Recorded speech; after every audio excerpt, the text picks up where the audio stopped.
Hi everybody, I'm Sandy with M&M Garden Designs, and you are in the Garden with M&M. And today we're going to talk to you about doing your spring containers. We're going to give you a little bit of inspiration for your containers. I have with me here a couple of new pots. Every once in a while I like to change up my pots.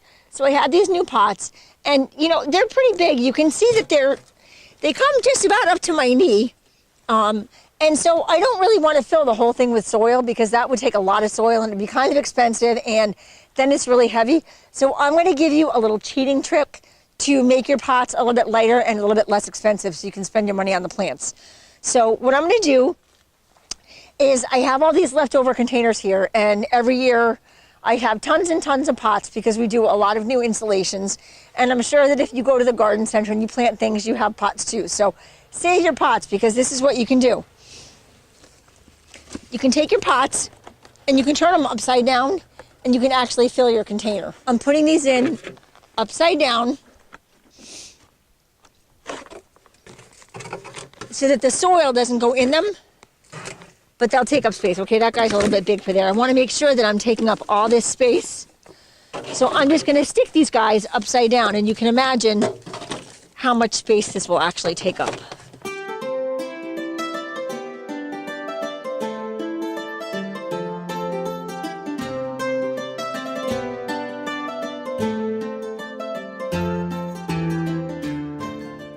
So what I'm going to do now is I have some great compost for my garden. That's another way that I recycle. I compost. So I'm going to go ahead and fill these pots with compost. That'll be a great material for my plants.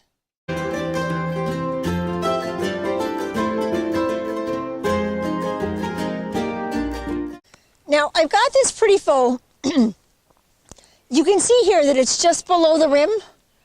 I'm probably going to put just one more shovelful in because you have to remember these plants are going to take up space. I want to make sure that there's enough nutrients for them, and this is also going to squish down pretty good because it's compost, so it's light and fluffy. So here it is. It's just below the rim of the planter, and I think that's perfect because as those plants go in there, it's going to take up that extra volume.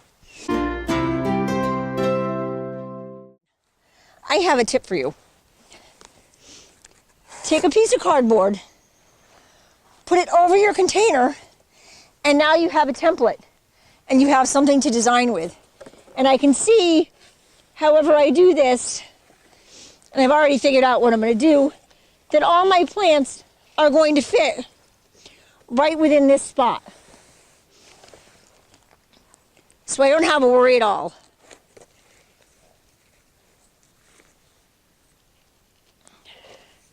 And you can see they all fit on the template nicely. So what I want to do, and I'll tell you exactly what I'm planting, and I'll actually put it up afterward. This is some Spanish lavender. This is an annual.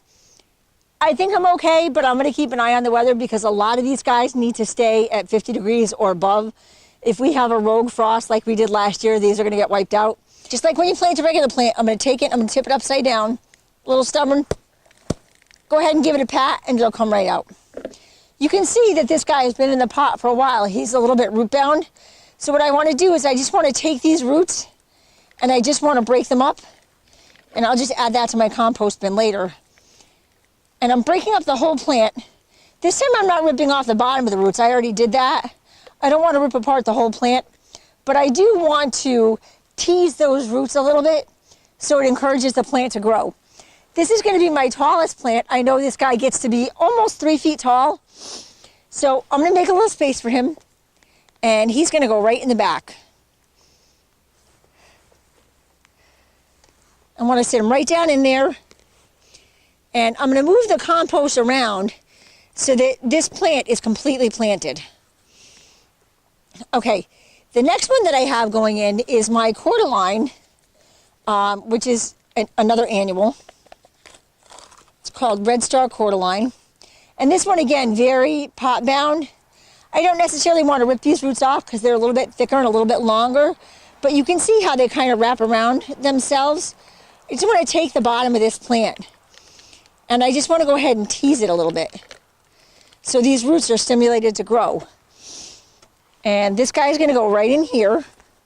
And I know that right now you can't see the lavender as well behind this plant, but that's okay because I know this lavender is going to get tall. And then I have this grass, this sweet flag grass, which again, I'm just giving a little squeeze to get it out of there. This guy's going to go over here on this side.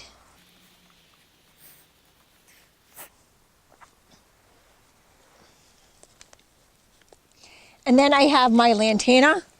And you can see I'm leaving a little bit of space in these containers because I know these plants are going to fill out a little and I don't want to squish them too much. So I have my lantana, which I'm going to put over here. And again, I'm making sure to cover all of these guys with compost so they're completely planted. And then I'm going to take my ground ivy and I'm going to put that in front because I want a little bit of a trailer.